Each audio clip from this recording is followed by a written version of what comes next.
I want to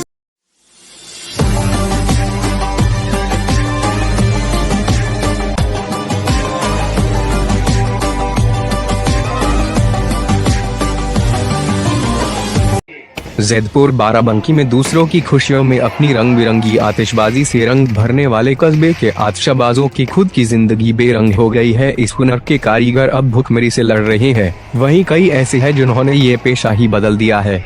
factory में और Chinese आतिशबाजी के आ जाने व सरकार द्वारा लगातार सख्त होते नियमों के चलते अब इन आतिशबाजों के सामने रोजी रोटी के लाले पड़ गए हैं। कभी प्रदेश के साथ ही दिल्ली में गणतंत्र दिवस के अवसर पर यहाँ के आतिशबाज अपनी आतिशबाजी का शानदार प्रदर्शन कर सभी का मन मोह लेते थे।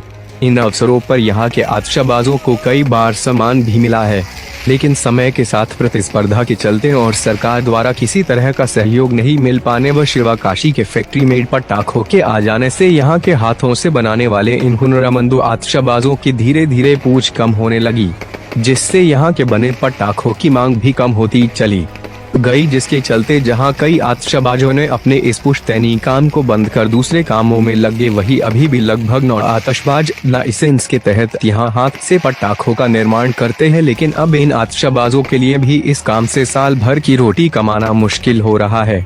वही कोरोना संक्रमण के चलते तो अब इनके पटाखों का कारोबार बंद होने की कगार पर पहुँच गया है।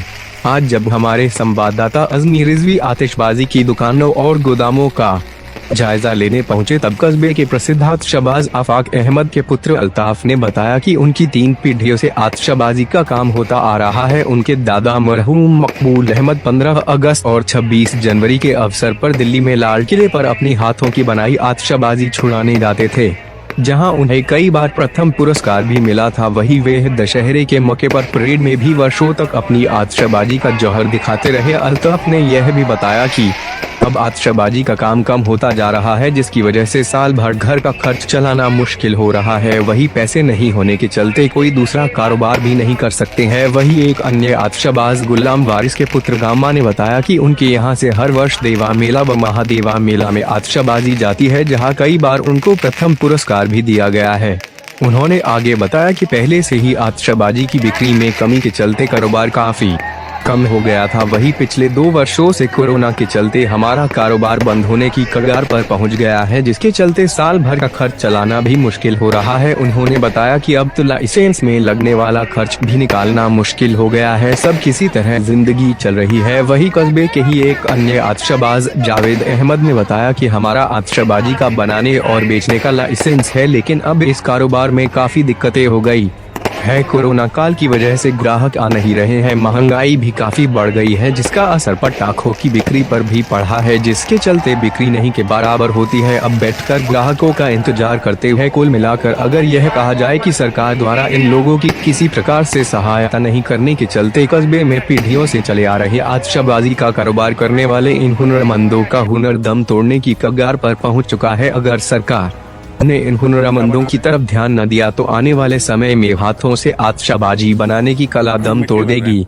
आतिशबाजी का कारोबार करने वाले पहले जहां काफी संख्या में थे, वही अब मात्र 8 ही लाइसेंसधारी बच्चे हैं, जिसमें 4 आतिशबाजी के लाइसेंस बिक्री के है, वही 4 लाइसेंस निर्माण और बिक्री दोनों के हैं। जैदपुर कस्बे के बाहर अब्दुल्लापुर रोड पर निर्माण करने वाले आतिशबाजों ने आबादी से दूर अपने गोदाम बना रखे हैं, जहाँ हाथों से आतिशबाजी का निर्माण किया जाता है। वही बिक्री के लिए दुकानें भी सरकारी नियमों के हिसाब से ही बाहर स्थित है। दुकानों और गोदामों पर आग बुझाने के सिलेंडर सहित बालू, ड्रम में पानी आदि का भी पूरा इंतजाम कर रखा है। वही समय समय पर प्रशासन के अधिकारियों द्वारा यहाँ चेकिंग भी की जाती है। जावेद अहमद हमारा लाइसेंस है असल बनाने बेचने का, और ये जो है इस वक्त परेशानी है कोरोना काल की वजह से ग्राहक आ नहीं रहे, चेकिंग ज़्यादा हो रही है, अलग परेशानी पैदा होती है और महंगाई अलग से है, तो ये बिक्री होती नहीं है। क्या बताए, वो बैठे हैं इंतजार कर रहे हैं ग्राहक का। ये हमारे पिताजी के नाम लेकर आफाक अहमद। क्या दिक्कत है? क्या दिक्कतें भाई कोरोना काल के जैसे ग्राहक भी नहीं आ रहे हैं और लखनऊ बैंड हो जाता है तो और कस्टमर इधर नहीं आते हैं। खर्च कैसे चलता है फिर आपका? खर्च तो यही आतिशबाजी से है, रोजी रोटी की जो है। गुलाम वारिस आतिशबाज जयपुर से। परेशानी ये है कि 2 साल से पिछले लॉकडाउन से आतिशबाजी के बिक्री स्थल की कोई ज़्यादा सीमा नहीं रही है। और बहुत परेशानी है, मतलब कोई भी दुकानदारी का मतलब ये दुकान बैठे रहो 100-200 रुपये भी नहीं बिकता है, किसी बैठे बैठे परेशान हो जाओ। अब दिवाली के आते समय पता चल लॉकडाउन लग गया, पटाखे भी नहीं लगा सकते हैं, लाइसेंस है तो लाइसेंस का खर्च भी नहीं निकल पाता है। यही सहारे से जीते हैं, बस ऐसे ऊपर वाला चलाता है। और कोई काम नहीं है? बस और कोई काम नहीं है, यही के सहारे दादा बाबन से चला आ रहा है, परदादन से चलता आ रहा है। इसलिए पिताजी के हमारे नाम लाइसेंस है, हमारे भी लाइसेंस था, पिताजी का लाइसेंस था, बस यही